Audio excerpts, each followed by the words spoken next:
Assalamualaikum warahmatullahi wabarakatuh. Selamat pagi, salam sejahtera buat kita semua.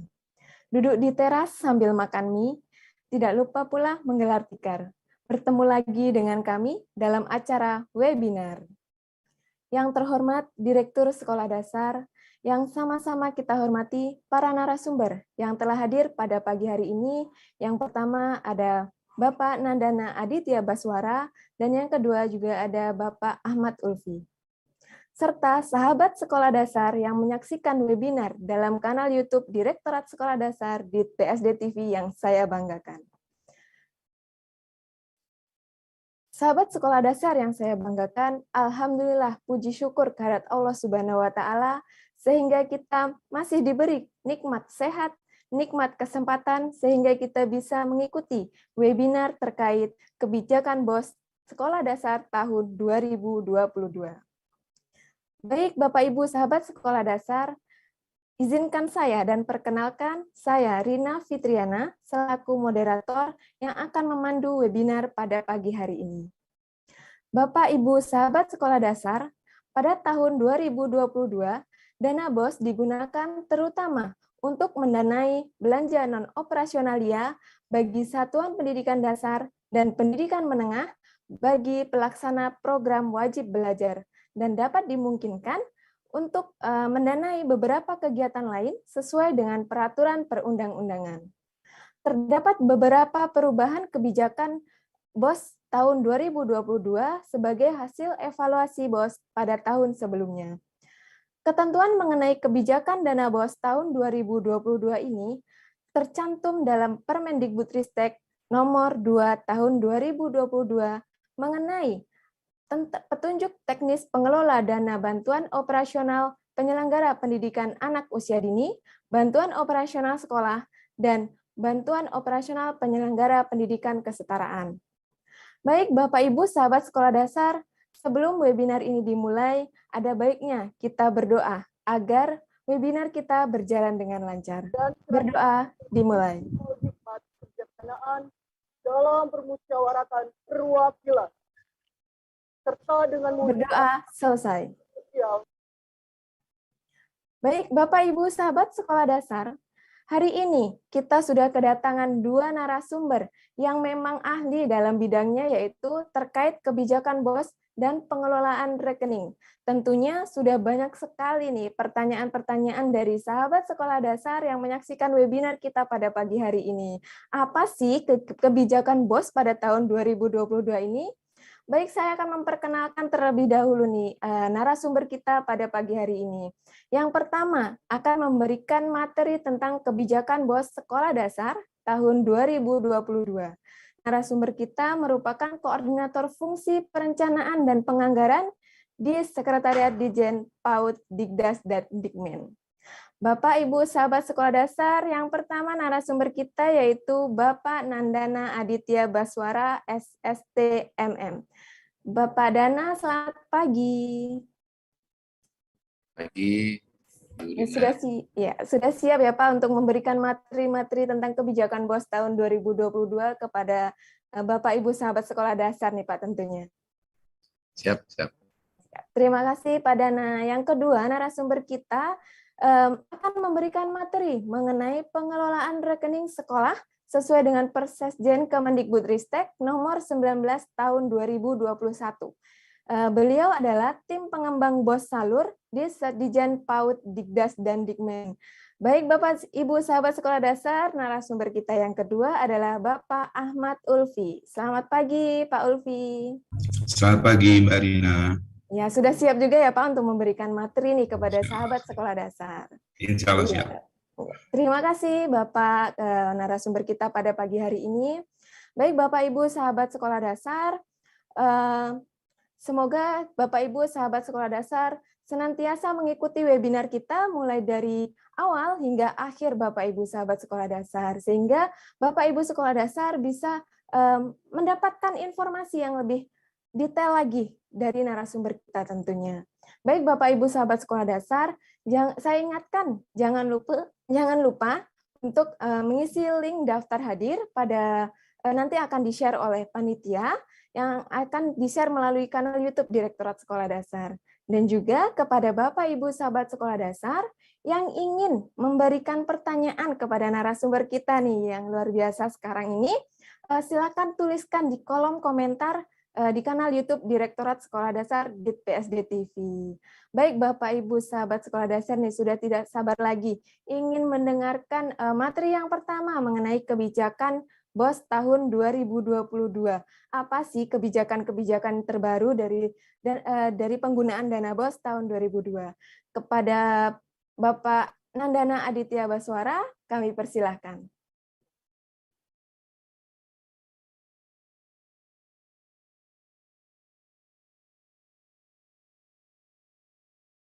Ya, baik. Terima kasih, Bu Rina. Ya, silakan Pak Dana. Assalamualaikum. Ya, baik. Waalaikumsalam. Jelas ya suara saya? Cukup jelas, Pak. Ya, Jelas. baik. Ya, Assalamualaikum warahmatullahi wabarakatuh. Selamat pagi, salam sejahtera, dan salam sehat untuk kita semua. Yang pertama-tama yang saya hormati Bu Direktur SD dan juga seluruh tim Direktorat SD yang menyelenggarakan webinar ini.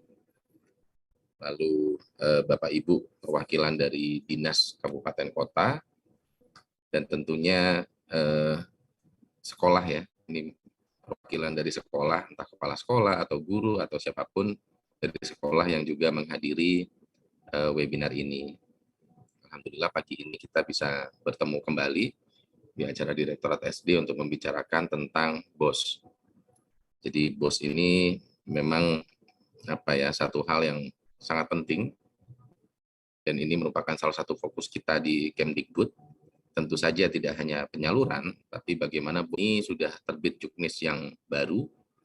Nah, mungkin di hari ini kami ingin mencoba menjelaskan beberapa hal terkait dengan kebijakan-kebijakannya. Selain itu, termasuk mungkin nanti saya ingin sedikit membahas tentang kesiapan penyaluran dari BOS. Mengingat saat ini sudah menginjak di bulan Februari, dan tentunya ada beberapa hal yang perlu dilengkapi atau masih ada yang perlu ditindaklanjuti oleh Bapak Ibu di dinas maupun di sekolah. Saya izin share screen.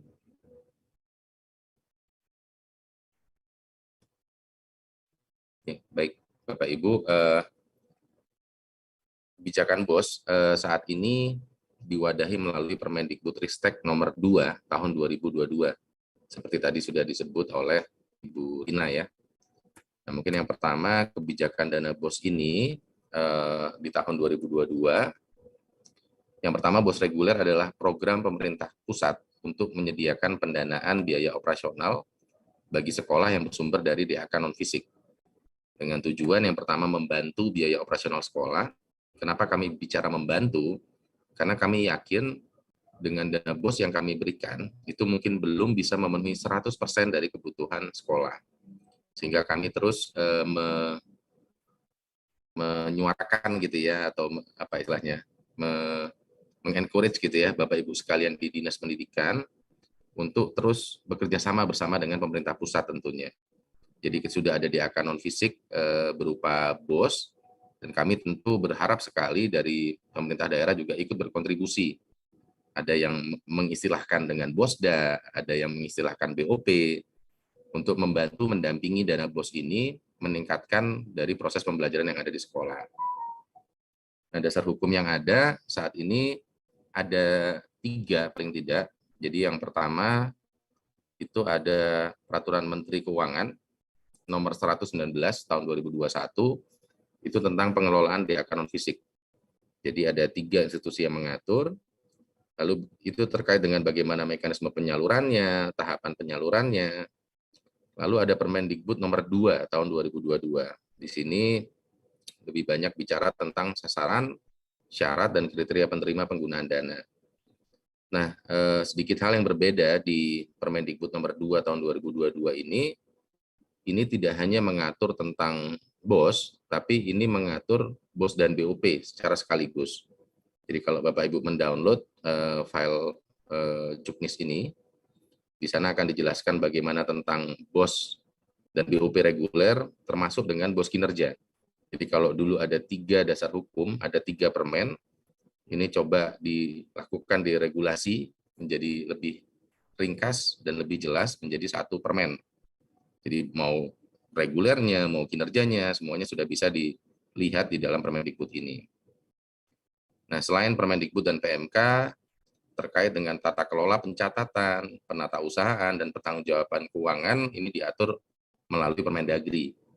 Di mana yang pertama ada Permendagri 24/2020, ini tentang pengelolaan dana BOS pada Pemda, serta Permendagri nomor 27/21, ini tentang pedoman penyusunan APBD. Nah, jadi hal-hal ini sebenarnya yang mendasari tentang BOS, operasionalisasinya, pelaksanaannya, terutama untuk Dinas Pendidikan. Kami sangat berharap untuk kelancaran pelaksanaan, Bapak Ibu harus merefer ke paling tidak 4 permen ini. Nah, kenapa kami bilang begitu? Dalam melaksanakan BOS ini, tentunya Bapak Ibu pasti ada kebutuhan untuk melihat dari sisi penyalurannya, dari sisi penggunaannya, dari sisi penata usahaannya. Nah, ini seringkali kami menemui kasus-kasus di daerah yang mengalami kebingungan karena hanya melihat salah satu permennya. Misalnya Bapak Ibu hanya lihat di Permendikbud, pasti Bapak Ibu akan bingung, penyalurannya gimana ya, gitu. Misalnya ini di dinas ya, nanti nyatetnya gimana, penata usahanya gimana, gitu. Jadi 4 hal ini paling tidak adalah hal yang mandatori, hal yang wajib untuk Bapak Ibu terutama di Pemda untuk melihat bagaimana sebenarnya BOS ini dijalankan. Ini dari dasar hukumnya. Nah, lalu di 2022 ini apa saja yang berubah dari segi syarat dan kriteria? Ini tidak banyak perubahan, Bapak Ibu. Jadi yang pertama bahwa sumber data utama dari pemberian BOS ini adalah Dapodik dengan cut-off tanggal 31 Agustus tahun sebelumnya. Jadi misalnya ketika untuk melakukan penyaluran 2022, maka cut-off-nya 31 Agustus 2022. Sangat penting tentunya, karena ini yang akan menentukan alokasi Bapak Ibu selama setahun ke depan. Jadi ada beberapa kasus sekolah itu terlambat melakukan sinkron, sehingga konsekuensinya tidak bisa mendapatkan dana BOS. Ada juga kasus yang lain, sekolahnya sudah sinkron, tapi peserta didiknya tidak maksimal, karena operatornya atau sekolah tersebut belum selesai mengisi siswa yang seharusnya. Siswanya 100, misalnya baru di entry 90, belum dimutasi dan seterusnya. Nah, itu akan sangat menentukan dana BOS yang diterima di sekolah. Nah, terkait dengan Dapodik ini, sekali lagi kami mengingatkan bahwa ini adalah tanggung jawab bersama.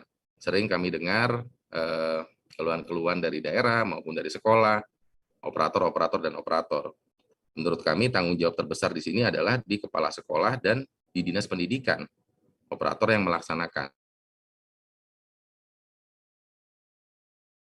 Saja ke operator dalam tanda kutip ya, tapi perlu ada kontrol, perlu ada pemantauan, perlu ada konfirmasi baik dari dinas maupun dari kepala sekolah. Lalu jelas harus memiliki NPSN, memiliki izin menyelenggarakan pendidikan. Nah, ada satu pasal yang dihapus yang di permen sebelumnya itu bicara tentang memiliki jumlah peserta didik paling sedikit 60 selama 3 tahun terakhir. Nah, pasal tersebut dihapus, lalu bukan satuan pendidikan kerjasama ini tetap. Yang nomor 6 ini bukan satuan pendidikan yang diselenggarakan oleh KL lain, KL ya. Jadi ini mungkin ada banyakkan di SMK ya, bukan di SD. Masih ada beberapa sekolah-sekolah yang menerima pendanaan dari KL pusat gitu. Kemarin itu seperti di perindustrian gitu. Nah, itu harapannya memang tidak diperbolehkan menerima dari 2 sumber. Tapi untuk SD mestinya kasus ini tidak ada. Dan yang terakhir ini memiliki rekening satuan pendidikan atas nama satuan pendidikan. Ini yang dimaksud adalah sesuai dengan Persesjen yang nanti akan dielaborasi lebih jauh. Jadi dikecualikan untuk tahun 2022 ini masih digunakan sebagai syarat salur. Jadi nanti 2023 ini adalah syarat penerima.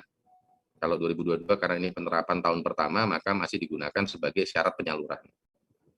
Jadi ini ada 7 hal yang menjadi syarat dan kriteria satuan pendidikan untuk bisa menerima dana BOS. Relatif tidak banyak perubahannya. Nah, tadi kami sempat menyebutkan tentang rekening. Rekening pendidikan itu rekening satuan atas nama satuan pendidikan. Nah, ini sebenarnya diatur di dalam Persesjen. Jadi mungkin background-nya untuk Bapak Ibu yang belum tahu, dulu banyak terjadi retur.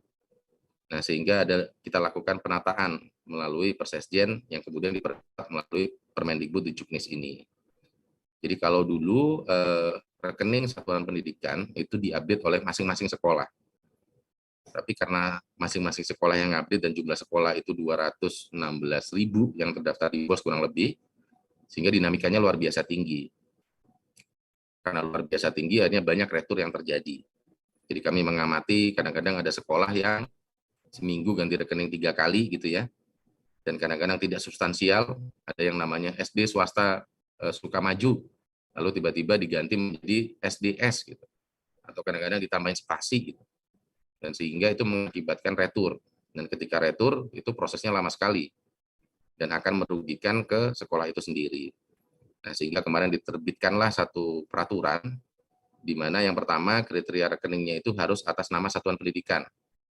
Jadi nggak boleh atas nama pribadi. Lalu nama rekeningnya harus diawali NPSN. Ada 8 digit yang unik gitu di NPSN itu. Ini karena dulu pernah terjadi beberapa salah salur. Nama sekolah itu kadang-kadang banyak yang sama persis Bapak Ibu, meskipun dalam satu kabupaten atau kota. Nah, untuk menghindari itu dan supaya lebih presisi, maka nama rekeningnya harus diawali dengan NPSN. Terus harus dikeluarkan oleh Bank Umum. Nah, bagaimana pengelolaan rekening satuan pendidikannya? Jadi yang pertama, pembukaan rekening itu harus pada bank yang ditunjuk oleh Pemda, itu satu. Lalu yang kedua, penetapan rekening harus melalui surat keputusan dari daerah. Surat keputusan kepala daerah. Jadi misalnya Bupati Wonosobo menetapkan sekian ribu sekolah, itu rekeningnya ini untuk menerima dana BOS. Nah, jadi udah ada formatnya juga di dalam Persesjen ini, mungkin nanti dari Mas Ulfi bisa menjelaskan, bisa ada pengaturannya. Tapi bahwa rekening itu akan legal dan diakui untuk penyaluran dana BOS jika sudah ditetapkan oleh kepala daerah. Jadi itu kata kuncinya. Lalu yang ketiga, setelah ditetapkan, maka data SK tersebut harus diinputkan kepada sistem kami, yaitu di Bosalur. Nah, nanti di Bosalur itu setelah diinputkan, lalu kita akan cek gitu ya ke bank, termasuk dikonfirmasi kembali oleh Dinas Pendidikan. Jadi paling tidak ini step garis besarnya yang harus dilakukan oleh sekolah dan dinas. Bagaimana progresnya nanti akan kami jelaskan di slide-slide berikutnya. Nah, di tahun 2022 ini dana BOS sudah ditetapkan untuk 217.620 sekolah yang memenuhi syarat-syarat di atas tadi dengan nilai anggaran 51,6 T. Jadi kalau kita fokus di sini untuk sekolah dasarnya itu ada 147.384 sekolah dengan jumlah siswa 23.656.000 dengan anggaran 22,7 triliun. Ini anggaran yang luar biasa besar dan sudah disediakan. Nah, ini harapannya bisa dimanfaatkan secara maksimal oleh sekolah, Bapak Ibu. Nah, data ini berbasis pada cut-off 31 Agustus 2021 untuk 1 tahun anggaran 2022 ya Bapak Ibu. Ini maaf saya typo. Jadi data ini akan berlaku penuh di tahun 2022 dan ini ditetapkan melalui keputusan Mendikbud nomor 28 tahun 2022 tentang penerima dana BOP PAUD reguler, BOS reguler, dan BOP pendidikan kesetaraan. Jadi ini sudah ditetapkan berbasis dengan proses yang berlalu mulai dari tahun lalu. Ini alokasinya 22,7 T. Nah, untuk satuan biaya ini masih sama seperti tahun lalu.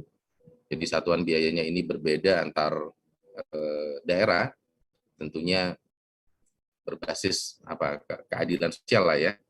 Jadi memang untuk daerah yang membutuhkan biaya lebih mahal ya pasti unit cost-nya lebih tinggi. Ini tidak ada perubahan dari tahun lalu, masih sama. Nah, apa prinsip-prinsip pengelolaan dana BOS? Jadi uangnya ada 22,7 T, unit cost-nya masih sama. Nah, prinsipnya apa? Jadi yang pertama, prinsipnya itu fleksibel Bapak Ibu. Ini masih sama seperti tahun lalu, kami mengingatkan kembali, apa yang dibilang fleksibel? Fleksibel itu adalah sesuai dengan kebutuhan satuan pendidikan. Jadi misalnya ada SD 1, itu mungkin butuh bukunya itu banyak, ya dia boleh membelikan buku 40% budgetnya boleh.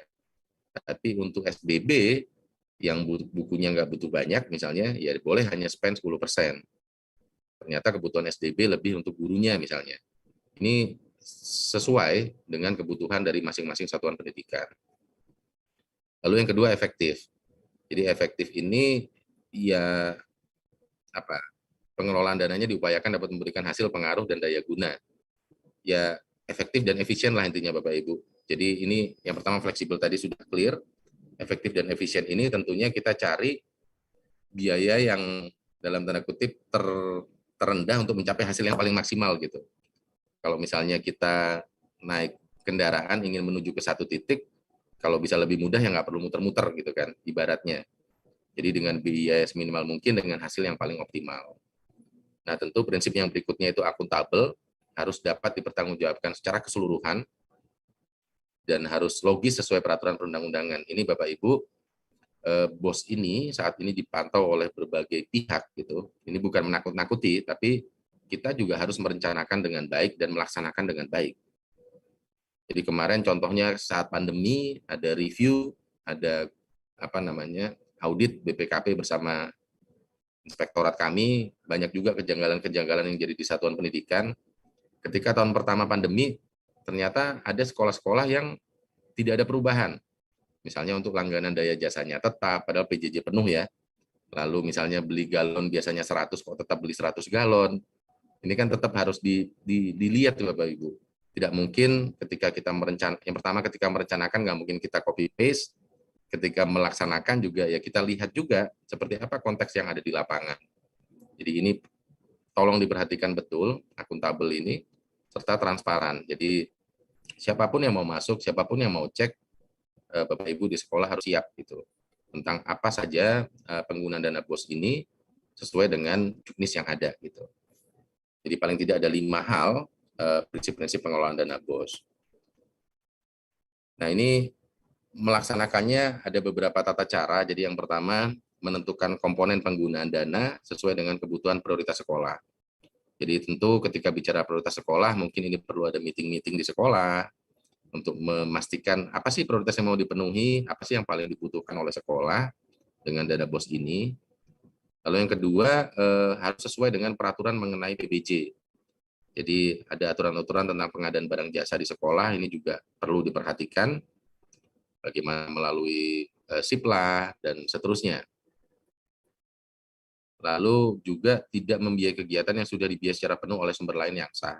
Jadi ini juga tidak boleh kalau ada sumber-sumber lainnya, misalnya ada dari Bosda gitu ya, lalu ada dari Bosnas, ini membiayai satu hal tapi dibiayai dua sumber dana tapi membiayai satu hal gitu, ini juga tidak diperbolehkan. Jadi kalau untuk penggunaannya di juknis itu masih sama, jadi ada 12 item, tentunya sesuai dengan jenjang ya. Jadi misalnya kalau untuk magang, untuk yang nomor 10 dan 11 ini mungkin tidak relevan untuk SD, tapi yang lainnya relatif masih sama. Tentunya karena ini juga masih dalam kondisi pandemi, ini juga sangat diperbolehkan untuk mendukung daftar periksa PTM terbatas atau pelaksanaan PTM di sekolah. Mau dari segi sanitasi dan kebersihannya, pelayanan kesehatannya, atau peralatan lainnya, misalnya sanitizer, termogan, dan seterusnya. Jadi ini salah satu hal yang sangat diperbolehkan untuk penggunaan BOS. Nah, ini contoh-contoh transformasi dari yang sebelum-sebelumnya. Ini sebenarnya mungkin sudah berlaku di tahun 2021, namun kami hanya mengingatkan kembali. Misalnya kalau dulu, ini 2019 ya, dulu itu masih di kotak-kotak Bapak Ibu. Di kotak-kotak misalnya buku teks itu harus 20% misalnya. Nah kalau sekarang yang sesuai kebutuhan sekolah, mau beli 10%, mau beli 40%, tergantung dari kebutuhan masing-masing sekolah. Ini kenapa kami tekankan lagi, karena tahun lalu ketika saya pernah sosialisasi ke suatu daerah, ada satu kabupaten di Sumatera itu bertanya, Pak, ini kok kami harus beli buku 20%, harus beli LKS ini dan itu gitu. Kemudian kami bingung kan, di Juknis kan nggak ada begitu ya gitu. Nah, ketika usut punya usut, kami tanya di forum itu, ternyata yang meminta dinas. Gitu. Nah, sehingga di forum ini, karena dihadiri oleh dinas dan juga sekolah, ya mohon kita sama-sama memahami tentang hal ini. Jangan sampai sudah aturan seperti ini, nanti dinas yang meminta harus sekian persen itu nanti akan jadi kesalahan. Jadi mohon ini diperhatikan bersama. Lalu untuk honor, kalau dulu dibatasi 15% maksimal untuk negeri, 50% untuk swasta. Nah, ini di kebijakan saat ini masih sama dan diteruskan. Jadi pembayaran honor itu maksimal 50% untuk sekolah negeri dan swasta dalam kondisi normal. Nah, tapi dalam konteks kondisi darurat bencana atau pandemik, ini tidak dibatasi alokasinya. Ini masih sama sampai dengan saat ini. Lalu kalau dulu alat multimedia pembelajaran itu dibatasin.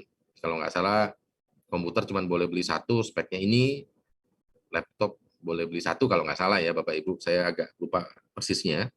Nah, kalau sekarang sesuai dengan kebutuhan sekolah. Jadi kalau rusak access point-nya, rusak routernya, terus jaringannya lemot, mau ditambah, atau dan lain sebagainya lah. Ini kami serahkan kembali ke sekolah sesuai dengan ketentuan yang berlaku tentunya tentang pengadaannya.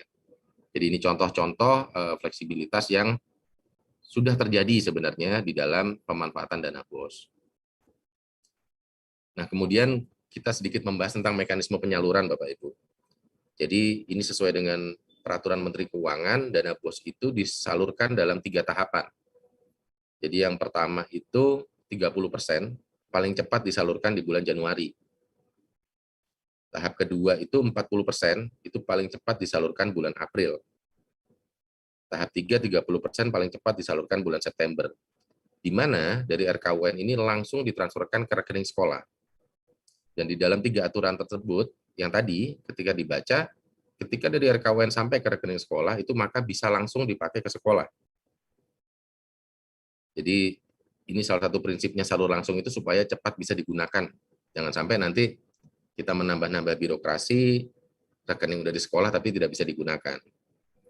Nah, dari 3 tahap penyaluran ini ada kata-kata paling cepat, dan tentunya kami sangat berharap ini langsung disalurkan semua, tapi di dalam aturan-aturan kita ada syaratnya untuk bisa disalurkan. Nah, ini ada syaratnya, jadi ada pelaporan dan rekening satuan pendidikan yang terstandar yang menjadi syarat penyaluran. Jadi kalau yang pertama nih dari segi pelaporan ya Bapak Ibu, pelaporan itu menjadi syarat untuk penyaluran, tapi kita kasih keleluasaan mundur 1 tahap. Jadi misalnya laporan tahap 1 menjadi syarat salur tahap 3. Laporan tahap 2 menjadi syarat salur tahap 1, dan seterusnya. Jadi kalau kita bicara saat ini penyaluran tahap 1 2022, itu syaratnya adalah laporan tahap 2 2021. Nah, apakah Bapak Ibu di sekolah semuanya sudah mengisi ini atau belum? Ini nanti perlu dicek, kami nanti sampaikan datanya. Nah, mekanisme pelaporannya Bapak Ibu tidak perlu print, tidak perlu print dan segala macam ya, tapi cukup disampaikan melalui laman bos.kemdikbud.go.id atau aplikasi RKS yang disediakan oleh Kemdikbud. Jadi saat ini masih dibuka 2 kanal ya, sampai dengan tahun laporan tahap 3 2021 itu masih dibuka melalui 2 saluran, bisa melalui bos.kemdikbud atau melalui aplikasi RKAS. Nah, ke depan itu nanti akan kita fungsikan penuh melalui RKAS. Nah, pencapaian laporan itu juga ada batas waktunya. Untuk laporan tahap 1 itu Juli, tahap 2 Oktober, tahap 3 Januari tahun berikutnya. Nah, ini laporan ini menjadi suatu syarat, dan tentunya ini syarat umum. Saya yakin di semua jenis bantuan ya, baik melalui APBN atau APBD atau di masing-masing daerah, pasti ketika menerima suatu dana pasti harus melaporkan. Itu aturan yang menurut kami sudah sangat umum. Dan ini tolong dicek Bapak Ibu sekalian, sekolah-sekolah cek sudah lapor apa belum, dinas-dinas mungkin juga melihat juga dan membantu mengingatkan, karena ini tanggung jawab bersama terkait dengan pelaporan ini, apakah semuanya sudah melapor atau belum. Nah, salah satu hal yang menjadi mungkin bukan hal yang sangat baru ya, penerapannya baru tapi sosialisasinya sudah cukup panjang, itu adalah perhitungan sisa dana tahun 2020 dan 2021. Jadi Bapak Ibu, ada beberapa pengaturan di Kemkeu dan Kemdagri yang intinya mengatur bahwa sisa dana itu dimanfaatkan lagi, dihitung untuk tahun berikutnya. Nah, ini yang dulu-dulu mungkin belum ada ya Bapak Ibu. Jadi kalau dulu uangnya sisa, ya udah tahun depan pakai lagi setelah diaudit Inspektorat Daerah misalnya. Nah, kalau kebijakan saat ini di dalam PMK 119 itu sisanya diperhitungkan. Baik di Kemdagri juga sama. Jadi ketika Bapak Ibu punya uang 100%, itu akan diperhitungkan sisanya untuk berikutnya. Ini mungkin saya kasih contoh ya Bapak Ibu. Bagaimana perhitungan sisa dana BOS reguler 20 dan 21 dalam penyaluran 2022 dan seterusnya tentunya. Misalnya, sekolah A mendapat alokasi sebesar 500 juta di tahun 2022 ini. Tapi ternyata di tahun 2020, karena waktu itu awal-awal COVID gitu ya, awal-awal PJJ, ternyata uang alokasi saat itu nggak habis, sisa 100 juta. Lalu 2021 sudah mulai PTM, hanya sisa 2 juta. Nah, sehingga dari 500 juta itu, yang seharusnya didapatkan penuh di 2022, itu akan dihitung pengurangan. Misalnya di tahap 1, tetap disalurkan 30% 150.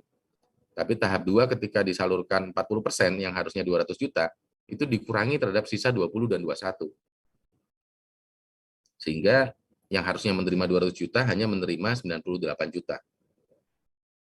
Nah, jadi ini aturan ini sudah disounding dari tahun lalu. Sebenarnya dari tahun lalu akan diterapkan, tapi kami meminta ke Kemkeu untuk waktu sosialisasi. Nah, tahun 2022 ini sudah waktu penerapan. Jadi kami mungkin mengingatkan kembali ke Bapak Ibu, ini belum dieksekusi aturan ini saat ini, tapi tahap 2 nanti akan dieksekusi.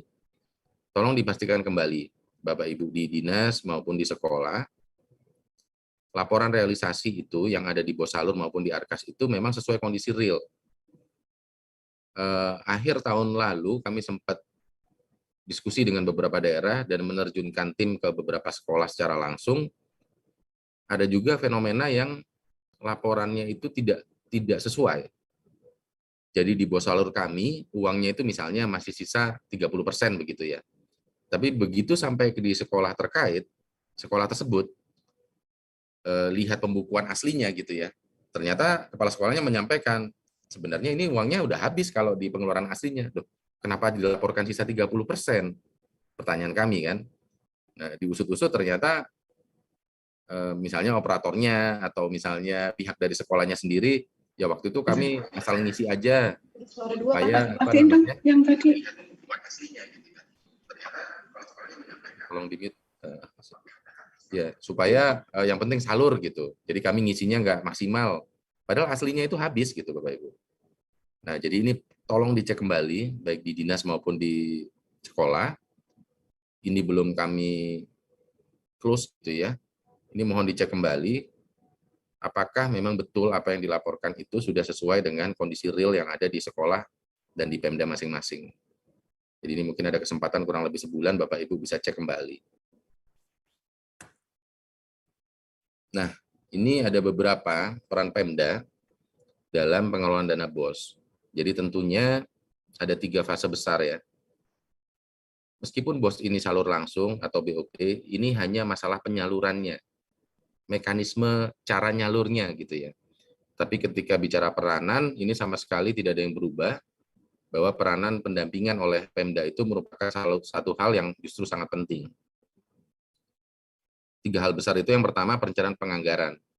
Jadi di sini yang pertama tadi kami sampaikan ya, terkait dengan data. Ini tentu butuh sekali pendampingan dari dinas bahwa datanya itu real dan datanya itu sesuai. Lalu terkait dengan perencanaan itu pasti ada RKS dan seterusnya gitu ya. Lalu setelah perencanaan, pelaksanaan dan penatausahaan ini juga sama, ini perannya besar sekali di dinas.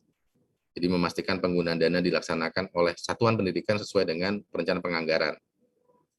lalu masalah pencatatannya, diinput ke aplikasi RKAS-nya. Karena laporan dari sekolah itu tentu ketika direkap ke atas menjadi laporannya dinas. Sampai dengan pelaporan. Jadi dari 3 hal ini tentunya sekolah-sekolah akan sangat bergantung kepada Bapak Ibu di Dinas Pendidikan untuk diarahkan sesuai dengan aturan-aturan yang berlaku. Nah, mungkin ada beberapa info tambahan. Yang pertama adalah Kemdikbud bersama dengan Kemdagri itu telah menerbitkan SEB untuk mengintegrasikan sistem pengelolaan anggaran pendidikan dengan sistem pengelolaan keuangan daerah. Jadi ada 2 hal. Yang pertama, ARKAS itu menjadi aplikasi tunggal untuk sekolah dalam perencanaan dan pelaporan penggunaan dana BOS. Jadi kalau dulu mungkin ada keluhan-keluhan dari daerah maupun sekolah gitu ya, kok ada aplikasi A, ada aplikasi B, ada aplikasi C. Nah, melalui SEB ini sudah ditetapkan bahwa hanya satu, supaya nggak bolak-balik entry, nggak habis tenaga, hanya satu aplikasi yang ada di sekolah. Lalu Markas atau manajemen ARKAS itu menjadi aplikasi tunggal untuk Dinas Pendidikan dalam pengelolaan dana BOS. Dan komitmen bersama Kemdagri, ini Markas itu akan terintegrasi dengan SIPD. Ini saat ini sudah berproses juga bersama dengan Dagri.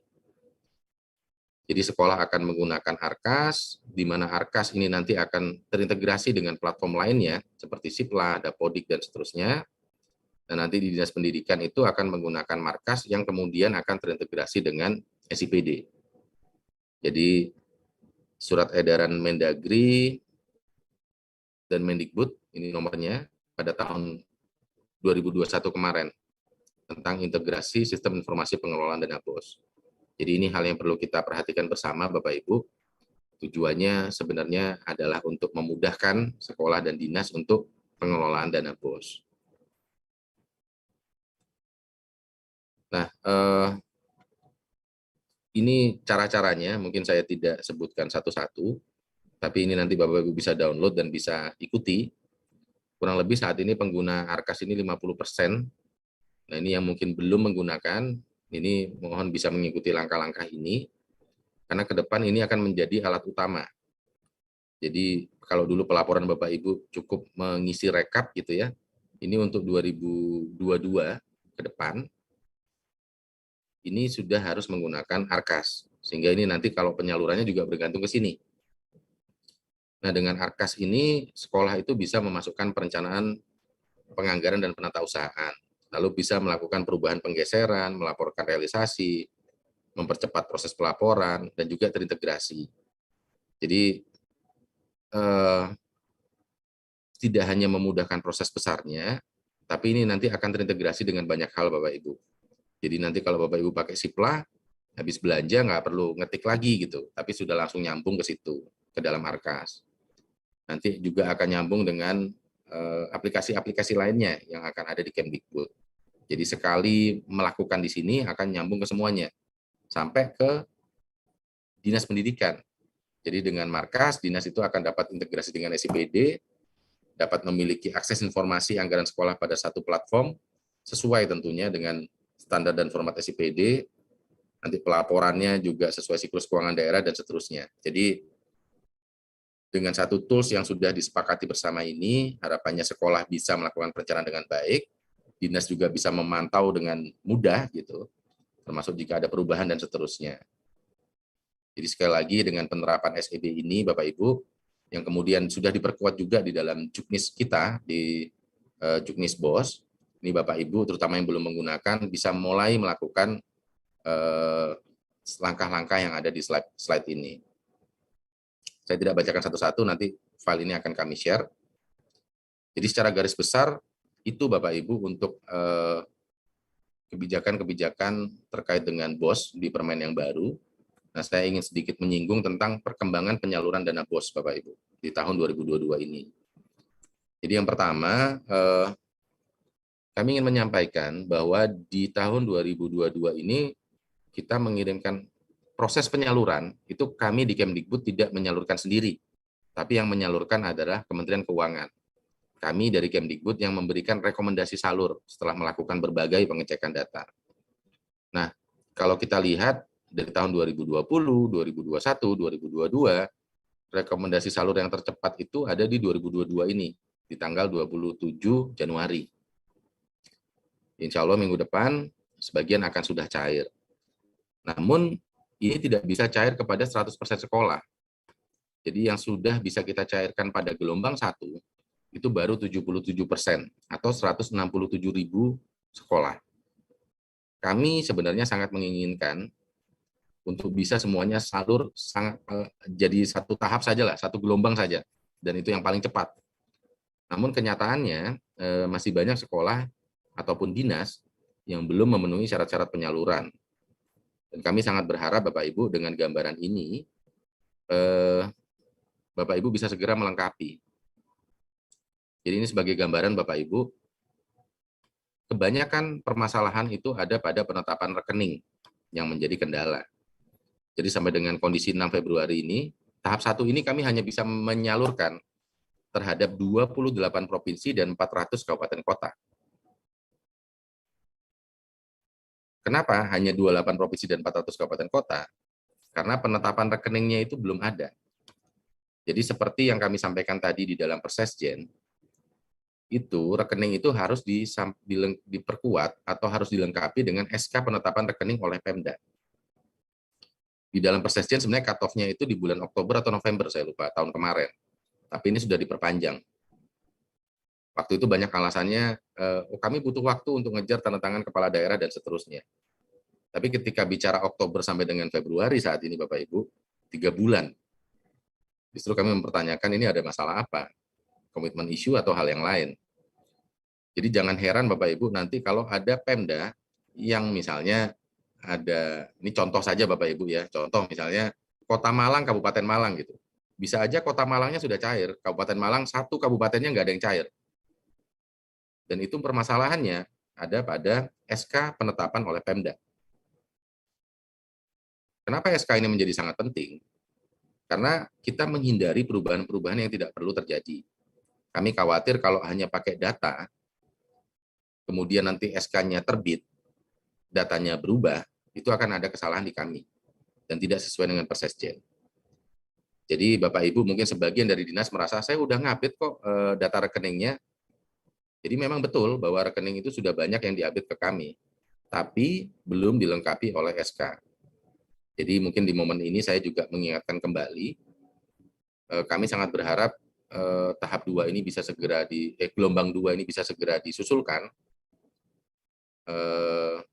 Yang tersisa itu masih berapa nih? 216 dikurangi 167 ya, masih cukup banyak. Jadi ini mohon Bapak Ibu segera melengkapi. Saya yakin kalau dikawal betul, SK ini pasti bisa selesai.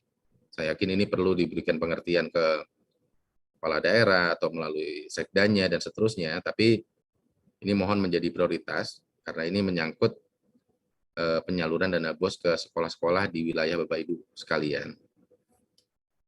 Jadi ini kendala terbesarnya ada di rekening, di mana masih ada 4 Pemda Provinsi dan 78 Pemda Kap Kota yang belum menyampaikan SK penetapan rekeningnya. Nah ini yang populasi besarnya bisa, saya yakin yang lain juga bisa segera menyusul. Nah selain masalah rekening juga ada kendala pelaporan. Jadi masih ada 1,8% sekolah yang menyampaikan lebih dari batas waktu. Jadi sampai dengan per hari ini, per kemarin ya, itu ternyata masih ada 1.800-an sekolah yang belum menyampaikan laporan tahap 2-nya. Nah kalau kita lihat populasinya, di SD yang paling banyak. Ini SD yang belum lapor masih ada 1.330 sekolah. Seperti kami sampaikan di awal tadi, bahwa sudah diatur di dalam Juknis, BOS, di Permendikbud, laporan ini menjadi syarat salur. Jadi ini mohon dicek. Nanti datanya akan kami sampaikan ke teman-teman di Direktorat SD, mungkin tidak di forum ini. Sekolah mana saja, di daerah mana saja yang belum. Nah ini mohon segera dipantau gitu. Apakah memang benar sekolahnya tutup kali ya, kok nggak lapor gitu. Tahun kemarin mungkin tutup, atau sebenarnya, oh enggak kok sekolahnya running, cuman belum lapor. Nah ini mohon dilihat betul Bapak Ibu. Jangan sampai cuman karena hal-hal yang memang sudah jadi kewajiban, nanti malah kasihan anak didiknya gitu. Karena ujung-ujungnya ke peserta didik itu juga kalau nggak ada bos, gimana nanti fasilitas-fasilitas bisa kita siapkan untuk mendukung proses pembelajaran. Nah, gimana tindak lanjutnya terhadap hal-hal yang tadi? Jadi yang pertama, untuk rekening sekolah, Pemda perlu melakukan percepatan penetapan rekening satuan pendidikan. Lalu SK-nya tadi ya, jika SK-nya sudah selesai, tolong segera di-upload, dan dinas melakukan input atau approval yang ada di Posalur. Jadi rekening ini tadi populasinya sangat besar Bapak Ibu. Ada 4 provinsi, 78 kap kota. Jadi ini tolong diperhatikan betul. Jangan sampai satu wilayah Bapak Ibu nggak ada yang salur, tetangga salur nanti juga banyak komplain itu nanti sampai ke kemana-mana isunya nanti. Jadi tolong ini dipercepat. Lalu untuk laporan sekolah, ini juga tolong segera di-input dan dicek kembali. Seperti tadi kami sampaikan, yang pertama tolong segera diselesaikan, tadi 1.800-an sekolah itu. Lalu mohon Bapak Ibu semua cek kembali laporan dana BOS 2020 dan 2021. Jangan-jangan saat itu waktu ngentri salah ketik, atau waktu itu buru-buru, sehingga yang harusnya nolnya 5 jadi nolnya 7, dan seterusnya lah. Ini mungkin mohon dicek kembali laporan 20 dan 21, mengingat ini nanti sisa dananya akan dihitung dalam penyaluran tahap 2 2022. Lalu yang ketiga, ini implementasi Arkas dan Markas. Seperti kami sampaikan, tadi sudah ada SEB antara Mendikbud dan Mendagri. Jadi mohon ini Bapak Ibu yang belum menggunakan, dapat segera menggunakan markasnya dulu untuk dinas dan arkas untuk sekolah. Bagaimana menggunakannya tadi ada di slide ini secara garis besar, nanti Bapak Ibu bisa ikuti langkah-langkah yang ada di situ, dan file ini akan kami sampaikan ke Bapak Ibu sekalian melalui panitia webinar ini. Baik, mungkin secara garis besar itu Bapak Ibu, yang jelas harapan kami dari tahun ke tahun, BOS ini pengelolaannya makin baik, dan dapat diterima makin cepat oleh satuan pendidikan, dan dapat memberikan manfaat yang makin besar untuk kemajuan pendidikan kita. Yang jelas, hampir seluruh hal sudah kami persiapkan sampai dengan anggarannya. Mohon kita semua dapat mengawal, Bapak Ibu, tadi ada rekening, ada dan macam-macam ya, supaya uang itu bisa dapat segera digunakan oleh sekolah dan menunjang proses pembelajaran. Mungkin itu saja dari saya. Wabillahi taufiq wal hidayah. Assalamualaikum warahmatullahi wabarakatuh. Waalaikumsalam warahmatullahi wabarakatuh. Terima kasih Pak Dana mengenai kebijakan BOS tahun 2022 ini. Semua sudah dijelaskan oleh Pak Dana secara jelas, secara terperinci ya Bapak Ibu sahabat sekolah dasar. Ada beberapa kebijakan yang berbeda di tahun sebelumnya. Pada tahun 2022 ini lebih fleksibel dan disesuaikan dengan kebutuhan sekolah, dan untuk penyaluran dan ketentuannya bisa Bapak Ibu lakukan sesuai dengan peraturannya. Dan yang paling pokoknya di sini yang saat ini yaitu penetapan SK sebagai penetapan rekening serta pelaporan yang harus dilaporkan dari sekolah serta implementasi Arkas atau Markas. Baik, terima kasih Pak Dana atas informasi atau materi yang telah disajikan kepada kita semua. Baik Bapak Ibu sahabat sekolah dasar, nanti di akhir sesi akan ada link daftar hadir nih Bapak Ibu sahabat sekolah dasar. Di situ nanti bisa Bapak Ibu sahabat sekolah dasar mengisi link tersebut untuk mendapatkan e-sertifikat secara gratis tentunya Bapak Ibu sahabat sekolah dasar. Jadi Bapak Ibu sahabat sekolah dasar untuk tetap mengikuti webinar kita ini sampai akhir sesi.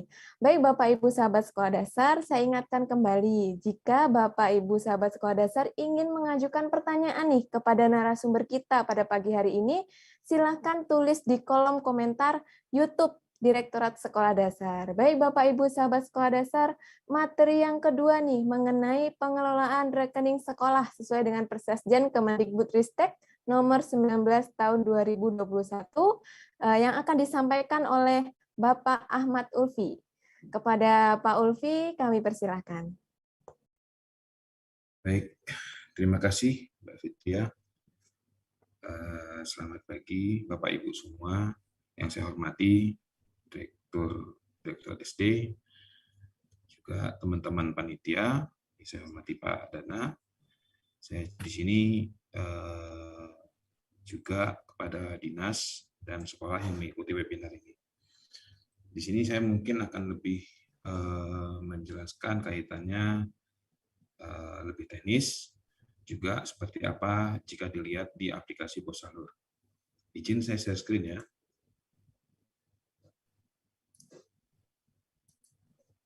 Share screen-nya kelihatan? Sudah, Pak. Sudah kelihatan. Baik, Bapak Ibu. Untuk tahapan di rekening untuk di Persesjen 2021, saya bagi menjadi 4, tadi sudah dijelaskan di depan oleh Pak Dana. Ada pembukaan, ada penetapan, ada pengusulan. Mungkin ada tambahan dari saya adalah mengenai perubahan. Bagaimana jika sekolah ingin berubah atau dinas ingin berubah. Di sini saya coba menjelaskan kaitannya dengan pembukaan, itu tertuang di Persesjen tahun nomor 19 tahun 2021 pada pasal 3, di mana nomenklaturnya adalah pembukaan rekening satuan pendidikan pada satuan pendidikan dana BOS maupun POP dan BOP PAUD dan kesetaraan yang diselenggarakan oleh Pemda dan masyarakat yang dilakukan oleh Pemda. Jadi pembukaan rekening ini baik negeri maupun swasta dilakukan oleh Pemda. Jadi bukan sekolah lagi yang membuka rekening, tetapi adalah Pemda. Dalam ini bisa diwakili oleh Dinas Pendidikan. Nah, ketika pembukaannya ini ada syarat-syarat syarat-syarat yang harus diikuti di Persesjen itu pada pasal 4, yaitu pertama kategorinya adalah atas nama satuan pendidikan sesuai dengan nama yang terdaftar dalam Dapodik. Nama rekening disertai dengan nomor pokok satuan pendidikan nasional. Tadi kalau penjelasan Pak Dana di awal ya.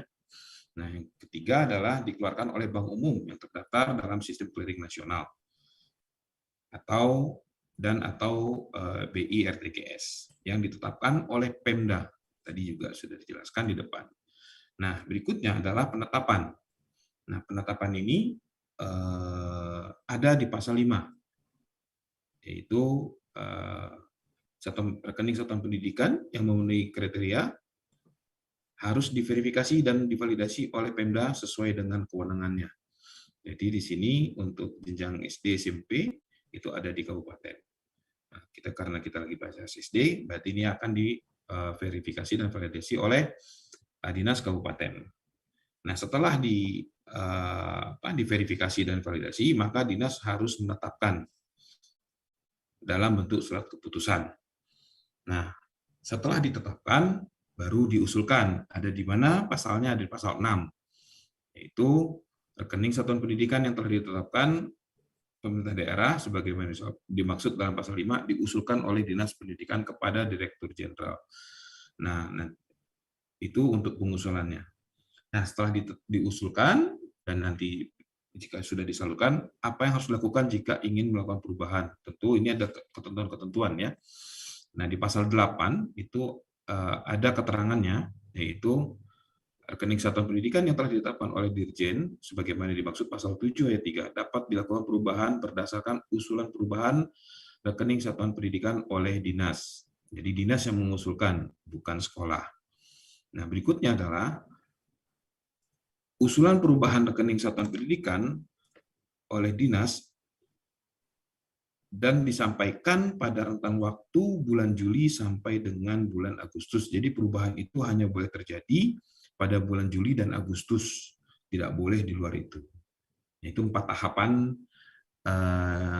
di Persesjen yang Bapak Ibu nanti bisa pelajari lebih lanjut di Persesjen 19 tahun 2021. Nah, dari 4 tahapan tadi mungkin saya coba ringkas, yaitu pembuatan rekening dilakukan oleh Dinas Pendidikan sesuai kewenangan, walaupun dibuka oleh Dinas Pendidikan, tetapi rekening tersebut milik satuan pendidikan.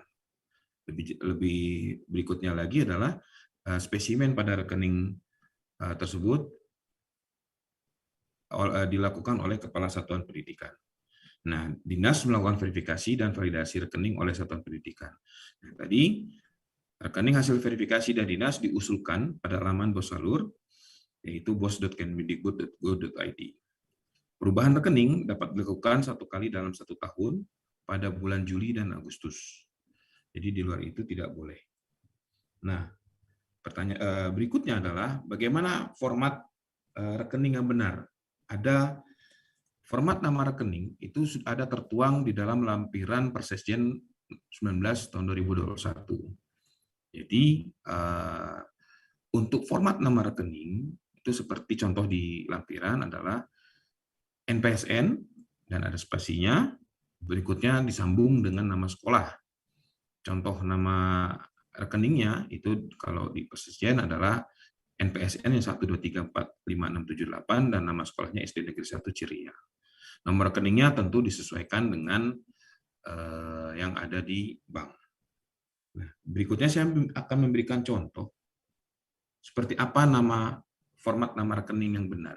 Kita ambil contoh sekolah yaitu NPSN dengan NPSN 2024576 dengan nama sekolah SDN 263 Rancaloa Kota Bandung. Nah, contoh nama rekening yang benar ini bisa dilihat adalah di depannya mengandung NPSN dan ada spasinya. Disambung dengan nama sekolahnya. Jika kepanjangan, boleh nama sekolahnya disingkat, tapi jangan sampai menghilangkan identitas sekolah. Misalkan contoh di sini boleh disingkat menjadi NPSN spasi SDN 263 spasi Rancaloa spasi Bandung, kotanya hilang. Itu boleh. Berikutnya contoh yang lain adalah disingkat nama Bandungnya menjadi SDN 263 Rancaloa Kota BDG. Itu boleh. Yang tidak boleh disingkat adalah NPSN. Jadi contoh yang salah, misalkan seperti di bawah ini tidak mengandung NPSN, jadi hanya ditulis SDN 263 Rancaloa Kota Bandung. Nah, yang berikutnya yang tidak boleh lagi adalah yang salah, tidak ada spasi setelah NPSN. Jadi kalau di sini contohnya 202455756 langsung SDN. Ya, ini nggak boleh. Nah, berikutnya lagi NPSN pada nama rekening berbeda dengan NPSN sekolah. Contohnya di atas NPSN-nya 202455756 ternyata di nama rekeningnya 2024757. Nah, walaupun semuanya sama, tapi cuma satu digit yang sama, yang berbeda, maka ini tidak diizinkan.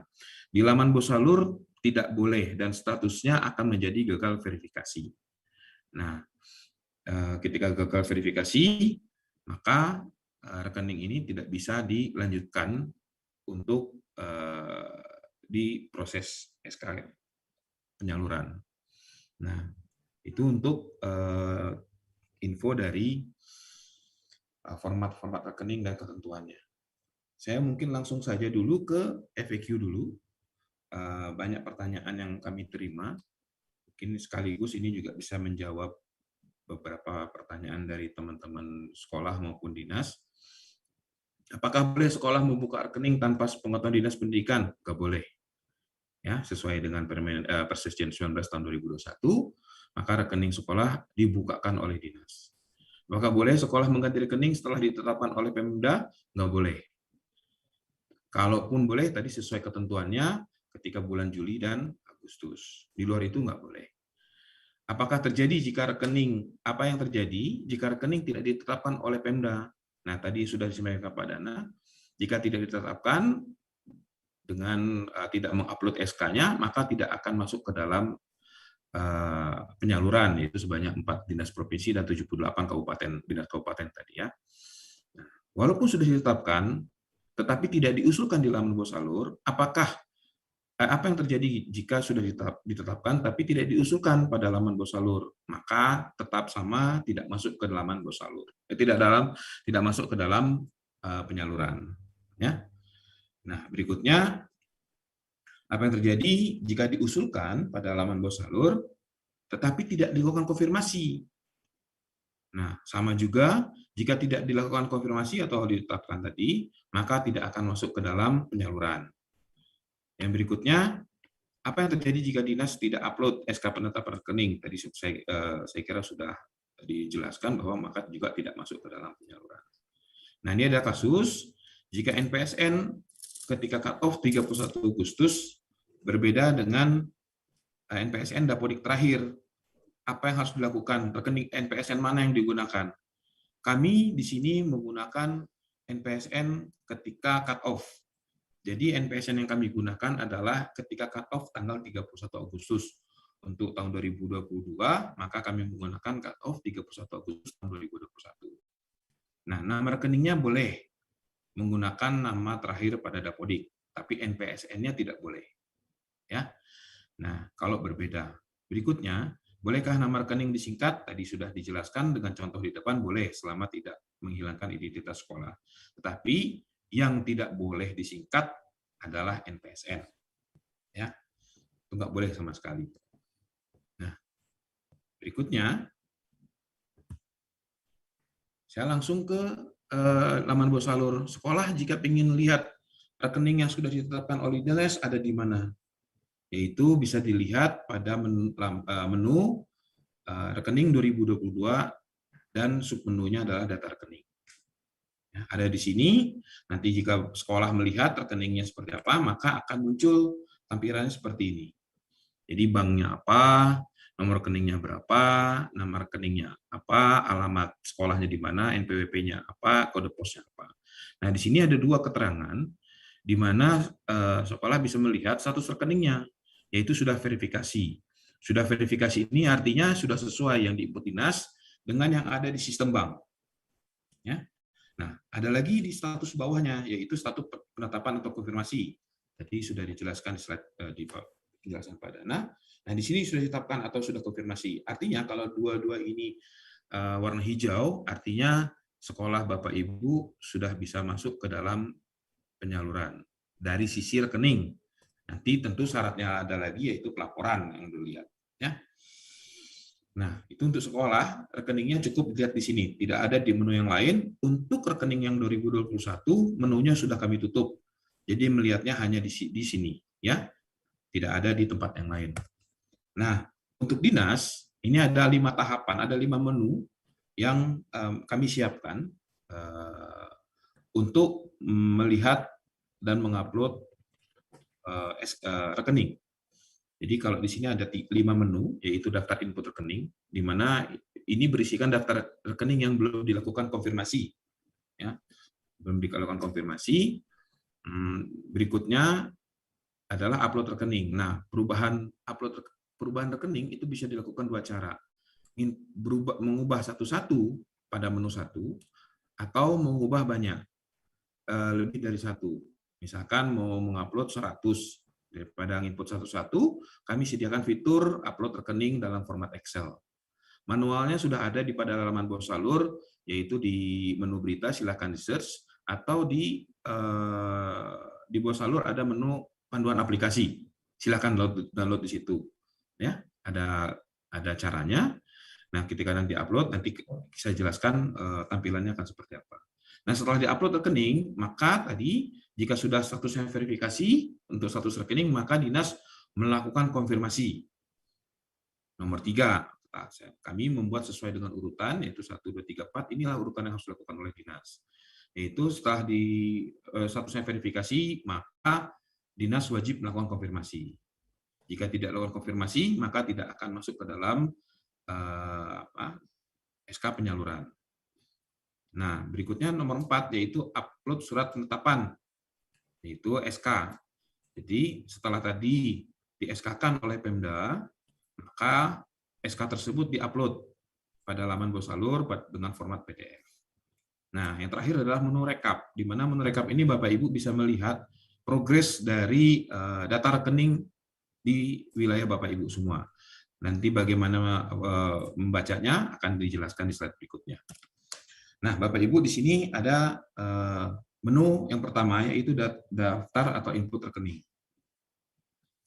Nah, Bapak Ibu di sini bisa memfilter sesuai kebutuhannya, ada filter pencarian, ada tahun SK, status rekening ganda, status data rekeningnya apakah sudah diisi atau belum, atau status verifikasi rekening. Nah, di sini kami juga banyak sekali melakukan pencegahan-pencegahan secara sistem, di mana jika ganda kami akan katakan gagal karena ini sudah pernah diinput oleh sekolah yang lain. Apa yang harus dilakukan, diperbaiki di 2 sekolah tersebut, atau jika lebih, maka di semua sekolah yang ganda harus diperbaiki. Nah, Cara mencarinya ada di lingkaran yang warna merah, silahkan pilih sesuai dengan kebutuhannya. Nah, untuk melakukan upload rekening lebih dari satu, ada tombol download di sini, sehingga yang sebelah kiri ya.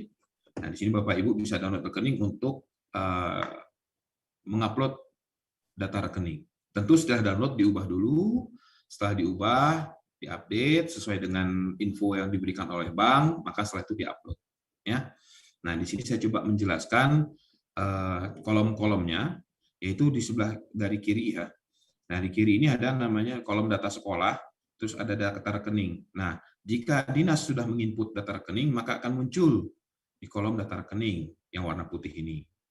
Jadi yang akan muncul nomor rekening warna biru dan warna hijau itu adalah nama rekening. Juga ada infonya yang diinput dinas bank mana dan juga cabang mana. Ya. Nah, ketika dinas sudah menginput, nanti dinas bisa melihat bagaimana info dari bank. Nah, bank juga menginput datanya di Bosalur. Khusus saat ini kami sudah integrasi dengan beberapa bank, yaitu sekitar 21 bank BPD yang sudah kami integrasikan. Nah, jadi jika nanti Bapak Dinas menginput di sini, maka bagi yang sudah terintegrasi akan ngecek langsung ke data sistem bank dan akan menginput langsung di kolom warna biru, yaitu kolom update bank. Nah, di sini kami coba padankan supaya Bapak Ibu bisa mencocokkan nomor rekeningnya sama atau tidak, nama rekeningnya sama atau tidak, diinput oleh dinas maupun oleh bank. Nah, juga ada status rekening. Ada suara. Oke.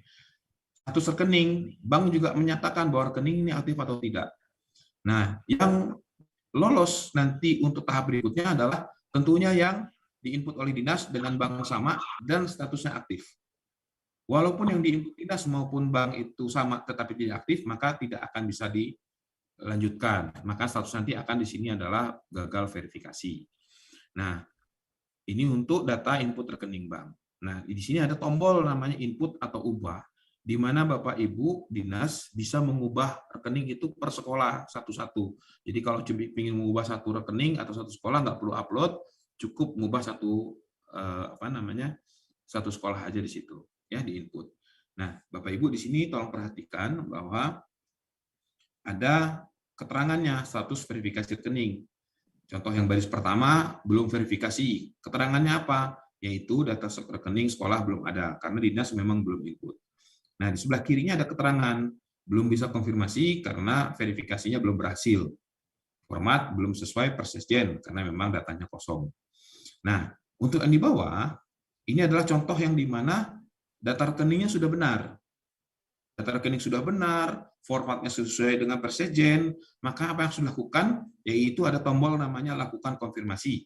Nah, di sini ada keterangannya ya di layar, rekening sudah sesuai persesjen dan berhasil verifikasi bank, lakukan konfirmasi dengan tekan tombol lakukan konfirmasi. Kami ada memberikan catatan di bawahnya, segera lakukan konfirmasi untuk bisa disalurkan dengan tekan tombol lakukan konfirmasi di atas. Jadi kalau tidak dilakukan, maka tidak akan kami masukkan ke dalam daftar penyaluran. Mungkin ada Bapak Ibu menanyakan, Pak, lakukan konfirmasi satu-satu atau bisa semuanya langsung? Kami di sistem ini membuat satu-satu. Kenapa? Supaya dinas bisa lebih yakin. Ya, diperhatikan satu-satu karena kalau langsung semua belum tentu diperhatikan. Ya, contoh tadi dari contoh Pak Dana tadi ada 4 dinas provinsi yang belum upload SK. Itu contoh satu.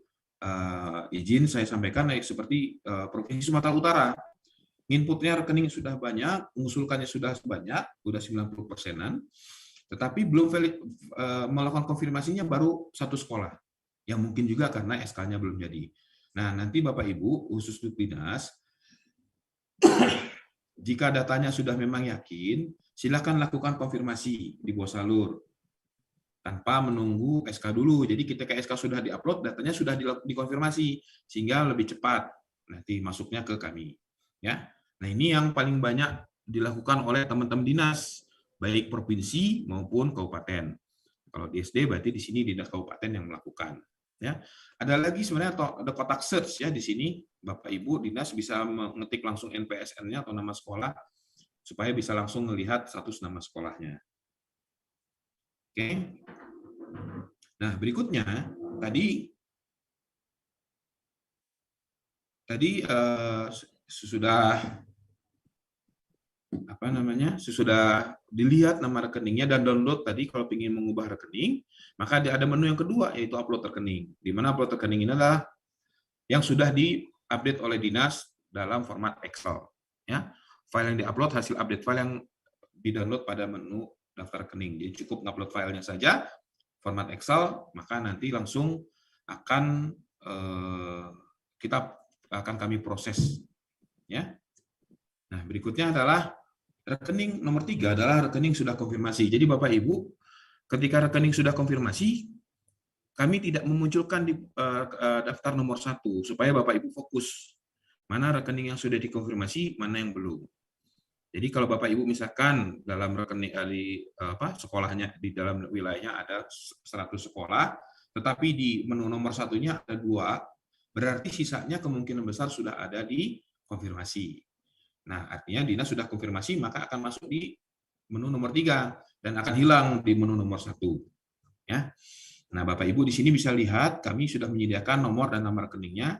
Nah, untuk yang sudah ada di konfirmasi, boleh nggak Pak diubah? Boleh selama belum disalurkan. Misalkan ada revisi, boleh. Tapi nggak bisa sembarangan. Bapak Ibu nanti ada tombol warna kuning ini, ada namanya ajukan pembatalan konfirmasi. Jadi Bapak Ibu harus membatalkan dulu, mengajukan pembatalan. Nah, kalau ketika diklik ini, Bapak Ibu silakan menunggu approval dari kami. Waktunya 1-3 hari. Ya. Kenapa kami membuat pengajuan? Supaya nanti Bapak Ibu tidak sering mengganti-ganti dan harus lebih teliti dalam hal ini ya. Nah, di sini juga ada infonya mana yang sudah masuk Kemendikbud kaitannya dengan daftar penerima BOS, mana juga yang belum. Ya, Bapak Ibu bisa filter. Nah, di sini untuk rekening konfirmasi. Bapak Ibu untuk SK sebenarnya ketika Bapak Ibu sudah melakukan input dan konfirmasi, Bapak Ibu sebenarnya bisa download di menu ini. Ketika download, formatnya sudah kita coba sesuaikan, miripkan dengan Persesjen di lampiran Persesjen 19 tahun 2021. Download di sini, jadikan lampiran SK, maka ini bisa masuk ke dalam laman Bosalur. Yang berikutnya adalah upload surat penetapan. Nah, ketika SK tadi sudah ditetapkan, maka Bapak Ibu silakan upload filenya. Jangan lupa input tahun SK, nomor SK, dan file SK-nya. File SK-nya dalam format PDF. Ya. Jadi satu SK dan lampiran dalam satu file. Silakan diupload. Besar file yang dibatasi adalah 200 MB. Contoh yang besar adalah dari Dinas Jakarta itu 150 MB dan itu bisa diupload. Nah, di sini Bapak Ibu bisa melihat statusnya. Ketika sudah upload nanti akan kelihatan di sini. Ya, SK tahun 2022 nomornya berapa? Ini contohnya karena data testing maka nomor kosong, nama file yang diupload juga kami munculkan dan status suratnya. Jadi kami menginformasikan kapan nguploadnya, belum dilakukan verifikasi. Nah, nanti kalau sudah kami verifikasi suratnya ada informasinya kapan dilakukan verifikasinya. Nah, Bapak Ibu ketika sudah ngupload, jangan lupa untuk memastikan bahwa yang diupload itu apakah bisa dibaca atau tidak oleh kami dengan cara download. Download dulu, nanti jika sudah bisa download, maka itu akan sudah masuk ke dalam sistem kami. Ya. Nah, ini untuk SK tadi, karena ini masih banyak 78 kabupaten yang belum melakukan upload, maka bagian ini tolong diperhatikan bahwa untuk bisa mengupload dengan baik. Ya. Nah, ya. Berikutnya adalah rekap data rekening. Jadi Bapak Ibu dinas bisa melihat di sini informasi progres dari rekening tersebut. Jadi total sekolah yang kami input di dalam data rekening ini adalah total sekolah yang ada di data cut-off tanggal 31 Agustus tahun 2021. Nah, jadi di total sekolahnya, contohnya di sini ada 775, tetapi yang masuk dalam Kemendikbud daftar penerima BOS kalau di tahun 2002 yang tahun nomor 28 tadi, itu ada 769. Nah, yang akan kami nanti salurkan adalah yang 769 ini. Nah, di sini contohnya, dinas sudah mengusulkan 770, lebih nggak apa-apa. Tetapi yang akan kami salurkan nanti adalah yang 769.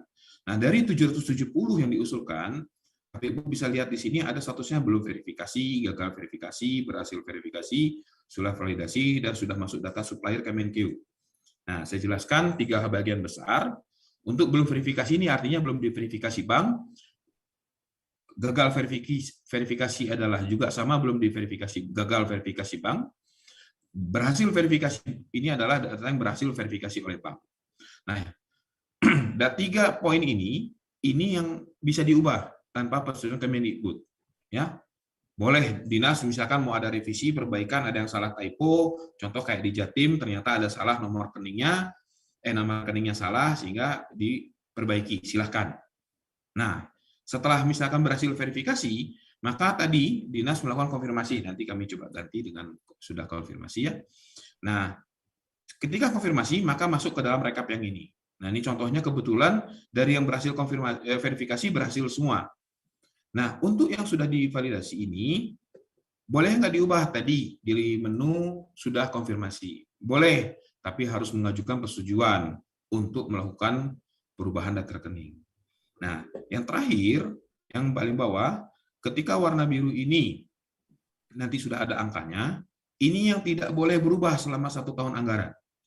Karena ini akan kami gunakan untuk penyaluran tahun 2022, atau kalau nanti tahun 2023 juga. Ya. Nah, ketika masuk di sini, dia tidak bisa diubah. Ya. Ini yang tadi nggak boleh diubah sama sekali. Jika sekolah nanti datang ke bank mengubah, maka akan menjadi retur dan akan menjadi kesulitan sekolah itu sendiri. Ya. Nah, ini Bapak Ibu di dinas tolong perhatikan, menu ini sudah ada di Bosalur, jadi yang sudah masuk data supplier tidak boleh diubah. Dan di menu data konfirmasi pun tidak bisa mengajukan pengajuan. Supaya kami lock, kami kunci tidak boleh. Ya. Nah, itu demikian untuk penjelasan pengelolaan rekening BOS pada sesuai Persetujuan 19 tahun 2021. Saya kira demikian, Mbak Fitria. Terima kasih. Assalamualaikum warahmatullahi wabarakatuh. Waalaikumsalam warahmatullahi wabarakatuh. Terima kasih kepada Pak Ulfi nih yang telah memberikan kita informasi mengenai pengelolaan rekening sesuai dengan Persesjen Kemendikbudristek nomor 19 tahun 2021. Baik Bapak Ibu sahabat sekolah dasar, saya ingatkan kembali, jika ingin mengajukan pertanyaan kepada narasumber kita pada pagi hari ini, silakan menuliskan di kolom komentar Bapak dan Ibu. Baik Bapak dan Ibu, saat ini sekitar kurang lebih 21.000 Bapak Ibu sahabat sekolah dasar nih yang masih bergabung dan mengikuti webinar kita pada pagi hari ini. Kami sampaikan terima kasih dan tentunya mari sebarkan informasi ke sekolah-sekolah agar bisa mendapatkan update kebijakan mengenai dana BOS tahun 2022 ini. Baik Bapak Ibu sahabat sekolah dasar, kita telah menyimak materi yang disampaikan oleh narasumber kita. Marilah kita selanjutnya yaitu memasuki sesi tanya jawab.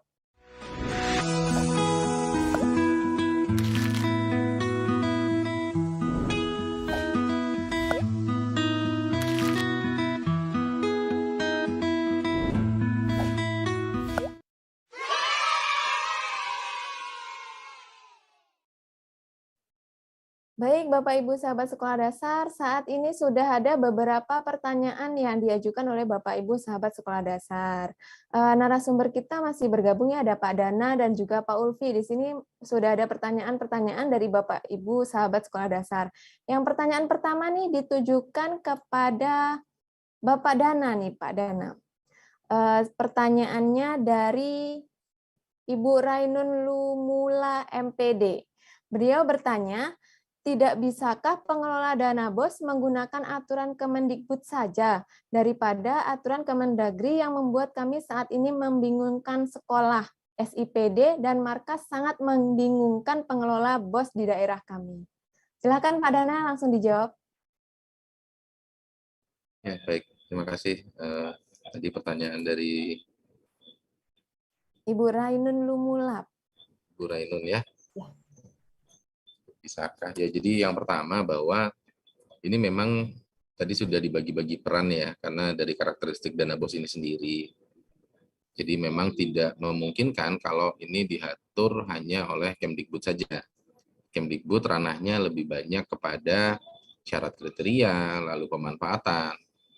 Namun karena yang untuk penyaluran itu harus dari Kemkeu, karena memang uangnya melalui bendara umum negara. Lalu untuk penatausahaan, pelaksanaan itu harus Kemdagri karena ini sudah masuk ke dalam ranah keuangan daerah. Jadi memang tidak mungkin kalau aturannya ini hanya satu saja dari Kemdikbud. Namun tadi di awal kami sampaikan, jadi ada 3 besaran tadi yang perlu diperhatikan, itu supaya Bapak Ibu lebih mudah memahami. Jadi misalnya kalau mau lihat pemanfaatan ya ke permen yang ini, kalau lihat tentang mekanisme penyaluran, permennya yang PMK. Mungkin kalau mau lihat tentang penatausahaan, lihatnya di Permendagri. Kami pun di pusat juga terus-menerus melakukan koordinasi untuk perbaikan-perbaikan dari pengaturan ini, yang harapannya adalah memudahkan Bapak Ibu sekalian. Lalu tadi tentang SIPD dan markas ya, jadi mungkin gini Bu, yang pertama mungkin yang perlu diperhatikan adalah penggunaannya dulu nih, antara arkasnya, penggunaan arkasnya dulu, itu yang perlu diperhatikan.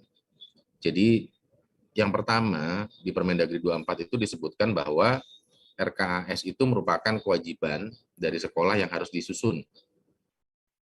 Jadi sebenarnya terlepas ada nggak ada Arkas atau aplikasi apapun yang lain namanya, memang sekolah itu wajib menyusun rencana kerja anggaran sekolah. Dan dinas wajib untuk melakukan approval. Dan sebelum melakukan approval tentu harapannya dinas juga mengecek. Isinya apa sih, cocok apa enggak sih dengan standar-standar dan segala macam.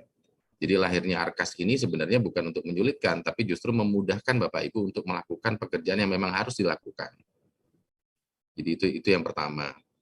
Lalu yang kedua, Arkas markas ini sebenarnya satu paket, di mana markasnya itu adalah untuk manajemennya di dinas, untuk Bapak Ibu bisa ngecek, untuk bisa melakukan approval. Nah, kalau tentang integrasi dengan SIPD-nya itu nanti akan mengikuti, karena kami yang akan mengintegrasikan, Bapak Ibu tinggal menggunakan. Jadi Ibu untuk lebih memudahkan, Ibu fokus saja dulu terhadap bagaimana sekolah itu menggunakan Arkas untuk melakukan perencanaannya. Mungkin itu dulu, bersama dengan dinas tentunya dengan markasnya. Jadi mungkin itu, Mbak Udina, untuk penjelasannya. Ya, terima kasih Pak Dana. Mungkin aturan-aturan dari Kemendikbud, Kemendagri, Kemenkeu itu tidak bisa dilepaskan ya Pak, karena itu saling terkait kita semua. Nah, iya pertanyaan yang kedua untuk Bapak Ahmad Ulfi dari Ibu Tika, SD Karangrejo 03 Jember nih Pak Ulfi. Pertanyaannya, jika rekening sekolah di Giro sudah benar, tapi alamat di bos salur terbalik dengan sekolah lain yang namanya sama di satu kota, tapi beda kecamatan. Apakah ada masalah dengan penyaluran tahun 2022 dan bagaimana solusinya? Silakan Pak Ulfi. Baik, terima kasih Mbak Fitria. Jadi Bu Tika dari SD Karangrejo 3 Jember, kalau memang kondisinya seperti ini jatuhnya seperti tadi yang disampaikan saya adalah jadinya ganda. Karena rekening bisa jadi berpotensi ganda, dan ini juga salah. Dan ketika nanti dicocokkan, apalagi Jember ini berarti Jawa Timur ya. Ya. Nah, ini juga BPD-nya, banknya kalau memang Bank Jatim, kami sudah integrasi dengan Bank Jatim. Jadi ketika nanti Bapak Dinas menginput pun, akan langsung dapat statusnya itu gagal verifikasi. Ya. Nah, dampaknya apa? Tadi tidak disalurkan kalau gagal verifikasi. Solusinya bagaimana? Silahkan perbaiki di bos salurnya dengan rekening yang benar. Ketika nanti diinput, maka nanti sistem kita akan ngecek langsung ke bank yang sudah integrasi, dan kami akan menginput langsung datanya di laman bos salur. Demikian, Mbak.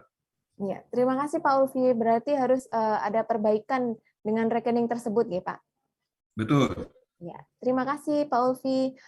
Pertanyaan selanjutnya nih untuk Pak Dana lagi nih dari Pak Indra Mulyadi. Pertanyaannya, apakah seluruh belanja dana BOS harus menggunakan SIPLAH? Jika tidak, apa saja yang diperbolehkan belanja langsung tanpa menggunakan SIPLAH? Kami masih kesulitan jika harus menggunakan SIPLAH. Silakan Pak Dana.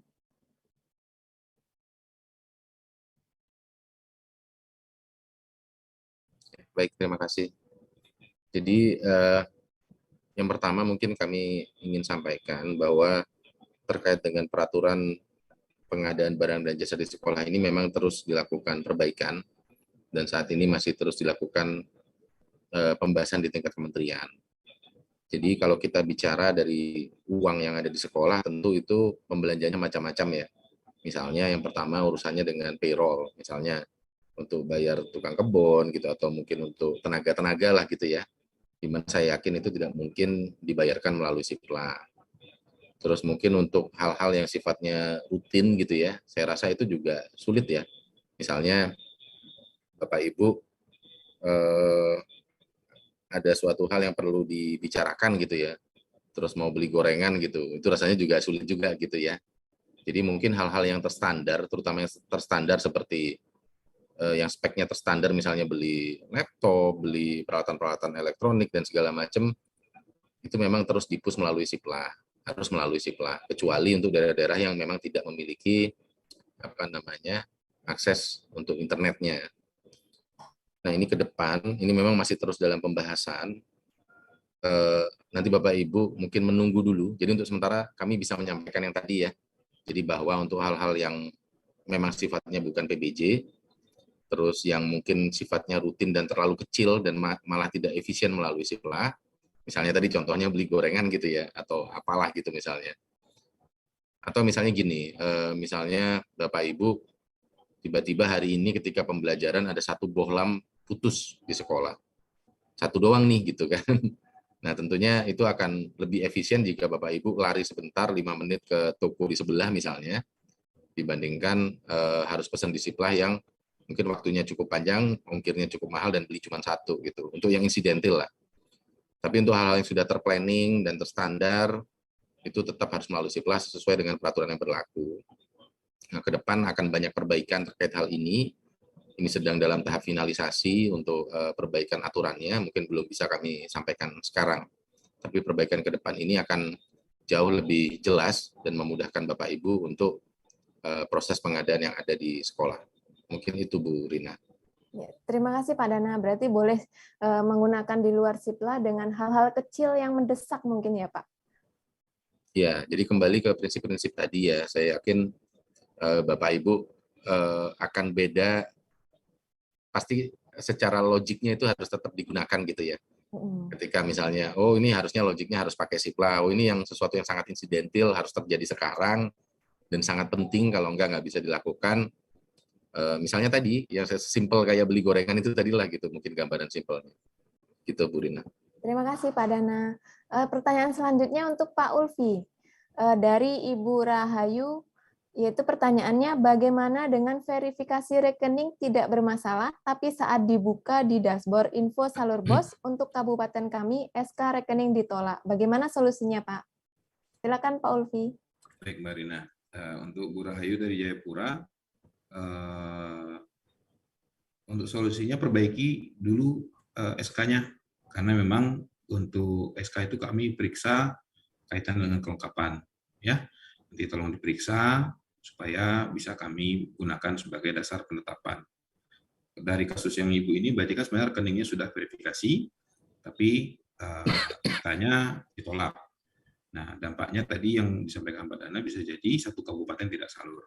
Tapi nanti mungkin untuk yang case by case nanti kita perhatikan ya Mbak ya. Demikian Mbak. Terima kasih Pak Alfi. Pertanyaan selanjutnya nih untuk Pak Dana. Pak Dana, pertanyaan dari Bapak Siswanto, SDN 1 Sumber Agung. Pertanyaannya, apa kriteria lembaga penerima BOS limit 60 siswa? SD saya di desa tertinggal tapi tidak menerima BOS limit 60 siswa. Menerima hanya sesuai dengan jumlah yang minim. Silakan Pak Dana. Iya, betul-betul. Jadi mungkin begini, jadi ada satu klausul di dalam Permendikbud yang menyatakan bahwa sekolah-sekolah di daerah khusus yang ditetapkan kementerian itu menerima alokasi minimal 60. Nah, jadi syaratnya itu adalah sekolah tersebut harus berada di daerah khusus yang ditetapkan kementerian. Nah, Kemdikbud itu melakukan penetapan desa-desa yang sangat tertinggal. Gitu. Jadi basisnya itu desa dan desanya yang sangat tertinggal. itu ditetapkan melalui Kemendikbud 160 tahun 2021. Di situ kalau tidak salah ada 7.000 desa berdasarkan dari hasil pengolahan dan juga dari data Podes dan juga dari data indeks desa membangunnya Kemendes, itu didapatkan 7.000-an desa kalau tidak salah seingat saya. Nanti persisnya Bapak Ibu bisa cek di Kemendikbud 160 2021. Nah, nanti di situ ada daftar-daftar desa sangat tertinggal yang diberikan alokasi minimal 60, berapapun jumlah siswanya di dalam desa-desa tersebut. Mungkin itu Bu Rina. Terima kasih Pak Dana atas informasi tentang BOS limit 60 siswa ini ya Pak. Selanjutnya pertanyaan untuk Pak Ulfi dari Bapak Ninos. Pertanyaannya, mengapa dana Silpa yang sudah masuk di Arkas belum masuk di BOS Kemendikbud? Dan terima kasih. Silakan Pak Ulfi. Baik, dari Pak siapa tadi Mbak? Pak Ninos. Baik. Untuk data yang sudah diinput di Arkas, kenapa tidak muncul di Posalur? Kemungkinannya banyak hal.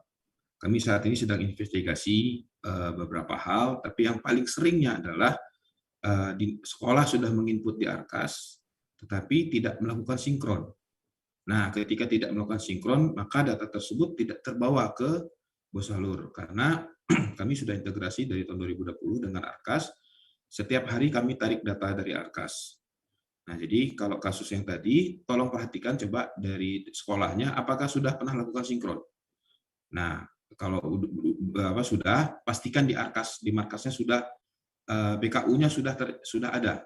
Karena kalau BKU-nya belum ditutup, maka data pelaporannya belum masuk ke Posalur. Jadi dua hal ya Mbak Rina ya. Pertama, sekolah lakukan sinkron. Yang kedua, lakukan tutup buku BKU, tutup BKU. Itu aja dari saya. Makasih. Terima kasih Pak Ulfi, sangat jelas sekali ya untuk Pak Ninos, ini pertanyaannya sudah dijawab langsung oleh Pak Ulfi. Pertanyaan yang terakhir nih untuk Pak Dana, dari Bapak Lambogo dari SDN Kecil TikTok Kabupaten Nrekang.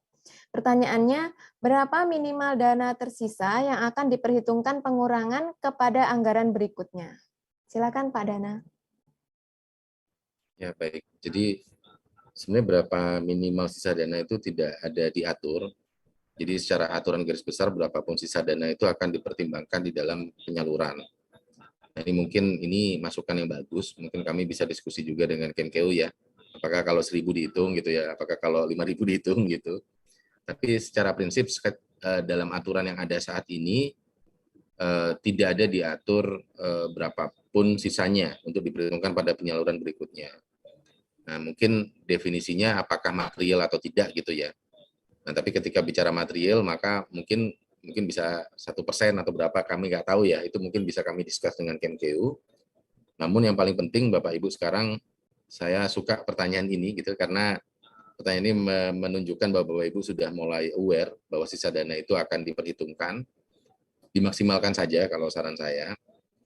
Jadi kalau misalnya sisanya nggak material, mau diperhitungkan atau tidak, ya itu nggak akan menyusahkan Bapak Ibu, gitu kan. Kalau sisanya besar ya pasti diperhitungkan, gitu. Jadi itu saja mungkin coba dimaksimalkan. Saya yakin sekolah itu punya banyak sekali kebutuhan, tinggal bagaimana kita menjadwalkan, termasuk pola pembelanjaannya, sehingga penggunaannya bisa maksimal di sekolah sesuai dengan alokasi yang didapatkan. Mungkin itu Bu Rina. Ya, terima kasih Pak Dana, sudah cukup jelas ya bagaimana sisa dana itu. Berapa minimal itu tidak ada minimalnya gitu ya Pak ya. Selanjutnya pertanyaan terakhir nih untuk Pak Ulfi dari Bapak Briwanto, SPD dari SD Negeri 2 Gagutur, Kabupaten Barito Selatan. Pertanyaannya, bagaimana proses mendapatkan SK penetapan rekening dari Pemda? Sampai saat ini belum ada sosialisasi dari Dinas Pendidikan. Silakan Pak Ulfi.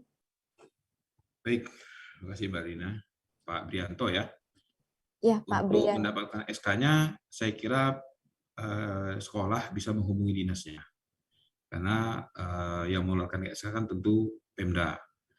Nah, untuk mendapatkan SK-nya silakan koordinasi dengan dinas, mendapatkan SK-nya supaya dapat dibaca, rekeningnya yang benar berapa. Walaupun secara data memang tersedia ya Mbak ya di Bosalur, tapi untuk SK-nya silakan koordinasi dengan dinas. Demikian Mbak.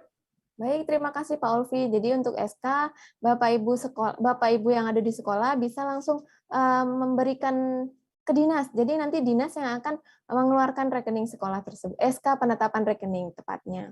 Baik Bapak Ibu sahabat sekolah dasar, terima kasih kepada Pak Dana dan juga Pak Ulfi. Semoga pertanyaan-pertanyaan dari Bapak Ibu sahabat sekolah dasar dan jawaban yang disampaikan oleh narasumber kita dapat menambah pengetahuan bagi Bapak Ibu sahabat sekolah dasar, baik itu tim BOS kabupaten kota maupun tim BOS sekolah. Dan saya berharap pertanyaan-pertanyaan dari Bapak Ibu sahabat sekolah dasar dapat mewakili pertanyaan-pertanyaan yang mungkin belum bisa kami sebutkan satu persatu Bapak Ibu sahabat sekolah dasar. Baik Bapak Ibu sahabat sekolah dasar, sebelum kita mengakhiri webinar pada pagi hari ini, mohon perkenan kepada Bapak narasumber kita untuk memberikan closing statement.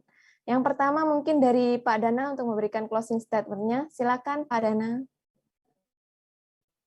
Ya, baik, terima kasih Bu Rina. Jadi mungkin closing statement-nya yang pertama bahwa sekarang seluruh aturan sudah siap. Lalu yang kedua, Bapak Ibu mohon mempelajari betul aturan-aturan yang ada supaya Bapak Ibu bisa mudah dan cepat mengeksekusi. Jadi kami sangat berharap jika hal yang sudah clear tertuang di aturan itu Bapak Ibu bisa langsung gitu, daripada tanya kami dulu butuh waktu. Lalu yang ketiga, mengingatkan sekali lagi terkait dengan penyaluran Bapak Ibu. Ada syarat-syarat penyaluran yang harus dipenuhi. Ada dua hal besar tadi, yang pertama rekening, yang kedua adalah pelaporan. Itu mohon diperhatikan betul. Dan yang ketiga, itu terkait dengan pemanfaatan, mohon dikawal betul Bapak Ibu, baik di sekolah maupun di Pemda, untuk mengarahkan sekolah-sekolah itu melakukan pembelanjaan sesuai dengan aturan dan sesuai dengan apa yang paling dibutuhkan oleh dinas dan daerah masing-masing. Mungkin itu saja. Terima kasih, Bu Rina.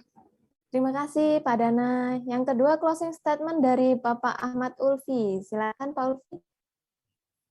Baik, terima kasih Mbak Rina. Kalau dari saya, pertama untuk sekolah, koordinasi dengan dinas terkait dengan rekening.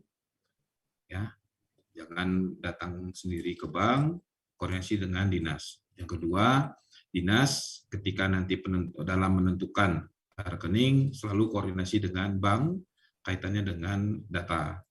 Dan ketiga, tentu jangan lupa kait dengan SK secepatnya diupload supaya kami bisa melakukan penyaluran. Yang keempat, yang terakhir, untuk info, sering-seringlah melihat dan membuka Bosalur karena kami akan menginfokan di laman Bosalur. Demikian, Mbak. Makasih. Buah selasih diletakkan di ember. Tak lupa pula diberi gula. Terima kasih kepada Bapak narasumber atas materi yang luar biasa. Baik Bapak Ibu sahabat sekolah dasar, saya ingatkan kembali Bapak Ibu untuk mengisi link daftar hadir yang tertera di kanal YouTube Direktorat Sekolah Dasar di PSD TV. Dan Bapak Ibu untuk link tersebut untuk mendapatkan e-sertifikat secara gratis. Dan juga saya ingatkan kepada Bapak Ibu sahabat sekolah dasar, jangan lupa untuk like, subscribe, follow seluruh media sosial Direktorat Sekolah Dasar. Karena dari situlah kita bisa mendapatkan informasi-informasi yang menarik, yang akurat dari Direktorat Sekolah Dasar. Baik Bapak Ibu sahabat sekolah dasar, sekali lagi saya ucapkan terima kasih kepada narasumber, terima kasih kepada tim panitia, dan tentunya terima kasih kepada Bapak Ibu sahabat sekolah dasar yang telah menyaksikan webinar kita nih secara dari awal sampai akhir sesi saat ini. Saya selaku moderator, jika ada kesalahan saya mohon maaf, dan jangan lupa juga nih untuk Bapak Ibu sahabat sekolah dasar untuk mengikuti terus webinar series dari Direktorat Sekolah Dasar. Baik Bapak Ibu sahabat sekolah dasar, jangan lupa untuk protokol kesehatannya dengan menerapkan 5M, memakai masker, mencuci tangan, menjaga jarak, menjauhi kerumunan, membatasi mobilitas. Salam sehat, salam semangat, dan terima kasih. Assalamualaikum warahmatullahi wabarakatuh. Waalaikumsalam.